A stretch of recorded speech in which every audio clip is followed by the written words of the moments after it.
if you're applying to apply for visa, sometimes you are torn between who is going to act as my sponsor. Can I sponsor myself, or should I use my father, my mother, my uncle, my aunt, and or can I use friends? Can I my boss sponsor me? Should I use business account or personal account? I know these are a lot of questions, and everybody's case is not the same. So in this video, I'll give a brief rundown as to if any of these are sponsoring you, what and what you should need, or what and what you need.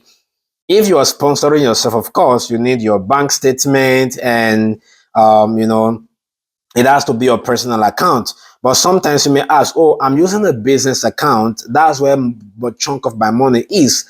Not a problem. You can also move money from your business account to your personal account, and write a bit an official letter to that effect, because it's your, especially if it is a very, very small business and you control finances and everything, of course. So if it is a big company that you own and you can't just move money like that, then you have to go through whatever process, board approval and stuff like that. Then you can sponsor yourself, show your business registration, show your invoice and receipt for those business, show your tax clearance, not very compulsory, but it's also good, and pictures of your businesses as well, very important. And if you are employed, yes, you can actually still sponsor yourself, show all your necessary work-related documents, an employment letter, pay stub, very important. And if you have a lump sum in your account, make sure it's justified. Now, what about if your father is sponsoring you? The only major difference between yourself and your father sponsoring you is that you make sure you include a birth certificate and maybe your father's passport to show proof of relationship. This is true for either your father, your mother, your sister, that you can show proof of relation. If it's your sister and you show your birth certificate, it means that your father and your mother will be on your birth certificate, and then they will also have, father and mother, which you match with yours. No problem. When it comes to uncles and aunts, okay, there is a limit. I mean, for your own safety, in terms of not getting visa refusal, if you have an uncle that you can't really, maybe from your father's side, father's distant uncle, that you can't prove the relationship, I would suggest not to use them. Sometimes doing affidavit may work, but it depends on the visa officers, right? Some visa officers may not accept that, but if that is the only option you have, you can give it a try, okay? I mean, most of the refusals I've seen is them saying there is insufficient evidence to prove the relationship with whoever is sponsoring you. So don't, all these WhatsApp chat and email, they are not really official documents. Say, oh, myself and my uncle, we chatted on WhatsApp and they screenshot that. Anybody can form WhatsApp chat, okay? So it's better to always go with official documents, okay? I know it's tough. If it is really stressing you out, reach out to me. There's going to be a link in the description. Book a consultation. I will look through your situation and advise what is going to be the best way for you to go about this particular sponsorship. So if you have an uncle, let's say from the father's side, and you can get their birth certificate, so which show, and then your father, if it's from your father's side, your father's birth certificate sometimes is very tough to get, but you can do an affidavit, right? They can do an affidavit to say, this person is my brother and we have the same father and the same mother, right? And this person is my uncle, or so whoever is going to be your uncle that they're using is going to be your father's brother, right? So in that case, you can use maybe affidavit. If they have an affidavit that they've done used before, that's fine. You can include their passport actually showing that they have the same surname, okay? That is fine. If they have their birth certificate, that makes it easy. If they don't have, they can do an affidavit, maybe snap a pictures, one or two things together, and that should work sometimes, okay?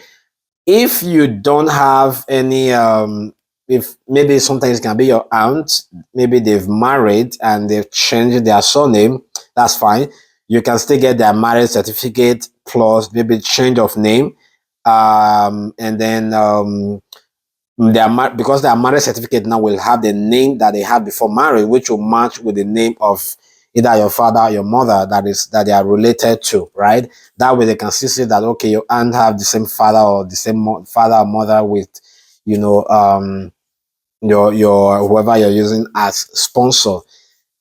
The reason why this is very important is you have to prove beyond a reasonable doubt that the person that is sponsoring you is related to you. For friends, I would say no, it is really not a good idea. Even though you've known that friends for a long time, it's not the best idea. Don't use friends because you can't really justify, why they are helping you. Okay, they can help you to pay tuition if they want to help you.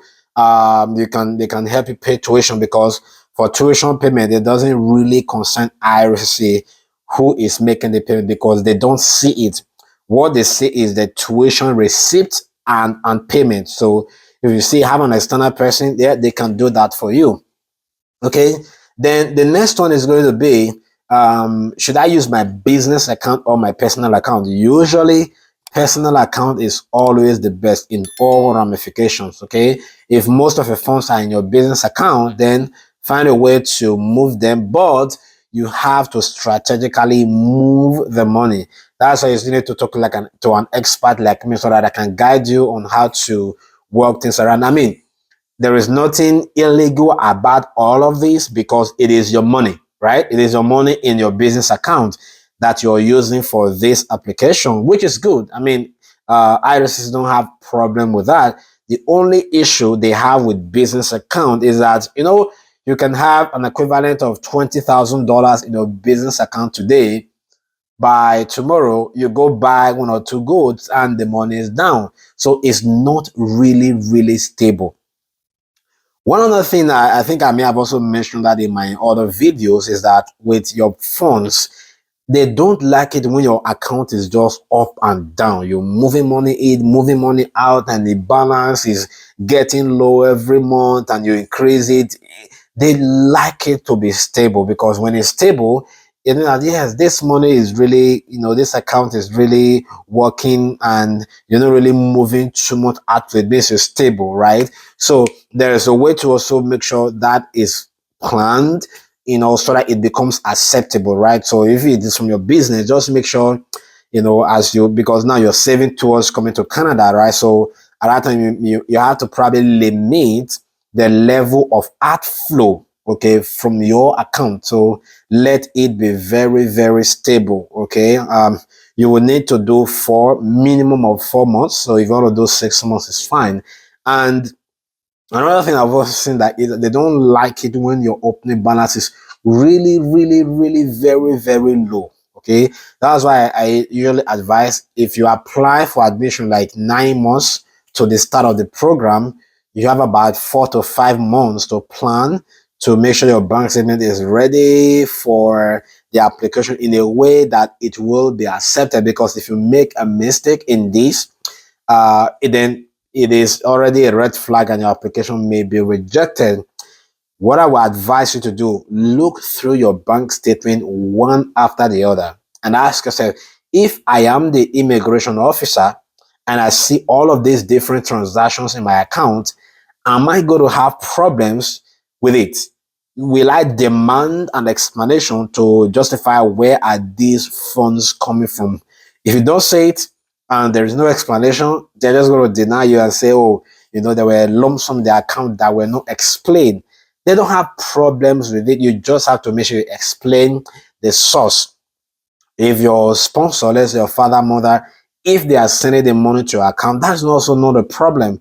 They should just make sure if the money is big, they should also show the source of their funds so that you don't have problems with your application. I'm really hammering on this because I know that this is a very big question and a lot of people ask it many times. So that's going to be the end of this video. If you haven't subscribed, come on, what are you still doing? Hit the subscribe button. Subscription is free. Just subscribe so that whenever new videos are released, you will be the first person to get notified. And like this video, it will help YouTube recommend this video to other people. And also, if you ask specific question, or just let me know what stage are you now in your application process. Just put it in the comment section, and then if it's something that I need to respond to, I'll find time to also respond to it.